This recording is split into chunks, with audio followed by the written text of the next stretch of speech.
The goal for this video is to answer the lingering question of how can I improve my performance? And it's actually not as difficult as many people, maybe even you, have been led to believe. And the good news is I've already done the legwork and combed a million data points and counting to give you this answer. And I have to preface that there is no guarantee.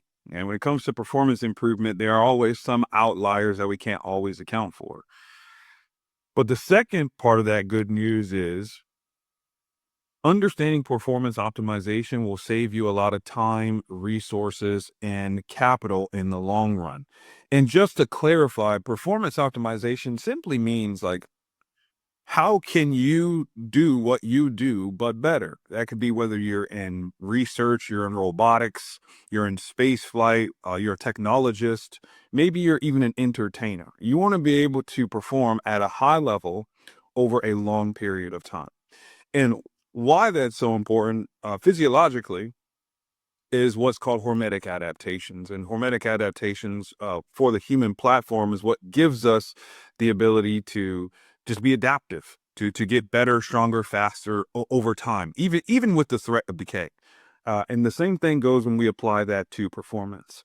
So it's like compounding interest, okay? And there's two primary rules to understand compounding interest in terms of performance physiology or performance optimization.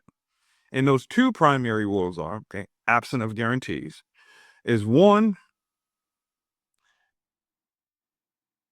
endurance is the name of the game. And once you understand that endurance is the governor of compounding interest, then it clears up a lot of mental capital.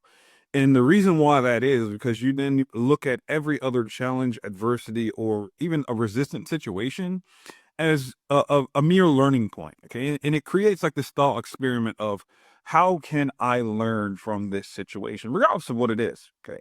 And what that does, at least we've learned from hyper successful high performers, is that it just gives them a different perspective.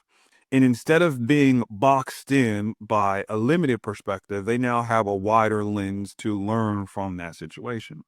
And then number two, and this is a really critical rule in performance physiology that a lot of people miss. And we've learned this through some of the most austere studies of the high performing teams on earth. In fact, it's even extracted from our confined team cohesion guide that you can read for free at durahumanlibrary.com. And it's that it's harder to maintain a status than it is to obtain a status. And though that sounds very simple, uh, it is a really missed point. The reason why that is because it just requires more energy. Humans have the ability to catastrophize and the uncanny ability to misappropriate how difficult or how much capital will have to be invested towards a situation.